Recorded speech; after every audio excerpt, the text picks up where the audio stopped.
Hi everybody, Judy Parcell again. I had a little idea. This is kind of an exercise. Mandalas are very peaceful kinds of art to do and very popular to do because they're so meditative and you can put so much of yourself into them. And I'm going to show you how I did this one. It's quite simple. I took a piece of 8.5 by 11 copy paper out of my printer. I took a regular ruler and I found the center by drawing line from side to side. So I found the center of the paper.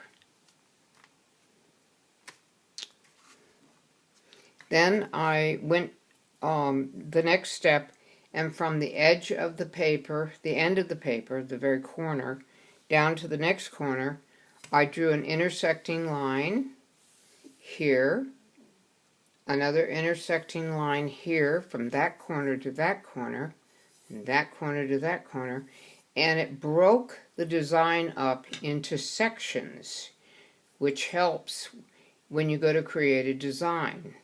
It helps align whatever pattern you're putting in there. It's just a simple idea.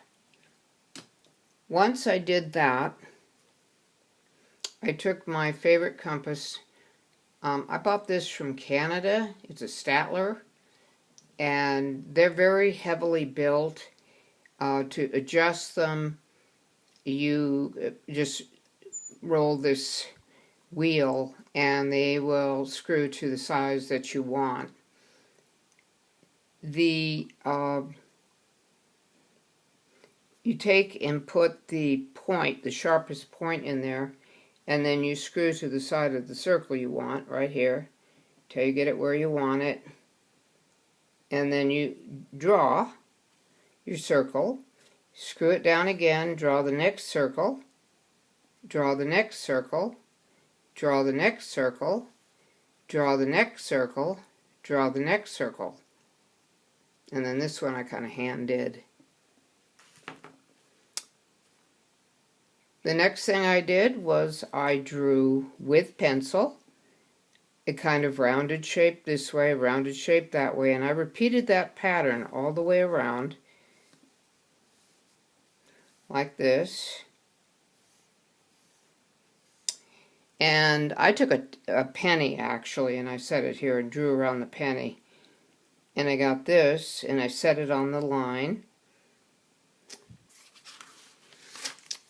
For these other circles that I added, I use this template. And there's just so many different ones you can use. And I found one that would fit right there. And you'll notice a little notch here and a little notch here on this green thing. Tells you where to line it up, and then you just draw your circle. So every one of them will be uniform. And I kind of eyeballed and lined them up in the center, because that template does not help you with that. You just kind of have to eyeball it. For these little circles, I use the very tiny parts of this. Very helpful. And I made these little bobs on the ends of the stick. And then I had a basic pattern. I went in with pencil and I just drew freehand these petals either side like this. Doot, doot, doot, doot, doot. And I got me a flower. Alright. And that was my basic mandala.